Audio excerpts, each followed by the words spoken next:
Welcome to this Hope to Go. Today I want to talk to you about defining moments. You know, life is made up of a series of moments. Nonetheless, defining moments give witness to the fact that God is active and working in and through our lives. Each and every one of us, I am certain, can find at least one or more defining moments in our lives. Sometimes our defining moments are difficult and harsh. Sometimes our defining moments are easy and pleasant. But through it all, we learn to trust in Jesus. We learn to depend on His Word. Now, each defining moment is also a deciding moment where God is asking us, where will we place our faith? Are we willing to serve Him no matter what? It's in these deciding moments we must make a choice that we alone can make. Who will we serve? Here's the big hope truth. The greater the adversity, the greater the challenge, the greater the reward. I was thinking about defining moments in my own life. Those times when God's presence is so real, so palpable, nudging me, getting my attention. Those times that God's word or God's message is pointed directly at you and you know it and it feels good. It feels good not because it's necessarily a good message, but it feels good because it reminds us that God is intimate. Into me you see. This thing is real, it's personal. It's not just some story.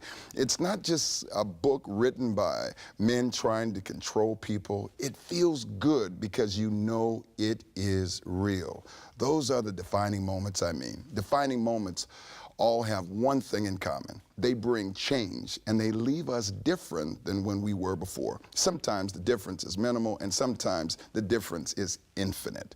Today on this Hope to Go, I believe this is your defining moment. And I want you on this to get what we learn about defining moments. Number one, in every moment, we can trust Jesus. Romans 8:28 says it this way, and we know that in all things God works for the good of those who love Him, who have been called according to His purpose. Our goal should be to make the most of every opportunity that God sends our way. Romans 8:28 begins with a simple assurance, and we know. Paul does not say we think, we hope, we wish, but we know. We know that in all things God works for the good of those who love Him. God works in the best interest of those who love Him and gives additional support to those who are His children. Jesus wants you today to trust Him completely. And number two, in every moment, Jesus is with us. Romans 8:29 says this, for those God foreknew, He also predestined to be conformed to the image of His Son, that He might be the firstborn among many brothers and sisters.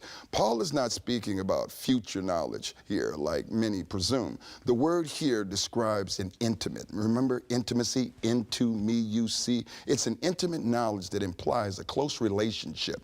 We get that from the Gospel of John 15:5 says, I am the vine, you are the branches. If you remain in me and I in you, you will bear much fruit. Apart from me, you can do nothing. God knows our lives so well that He's able to guide us through our moments towards Himself.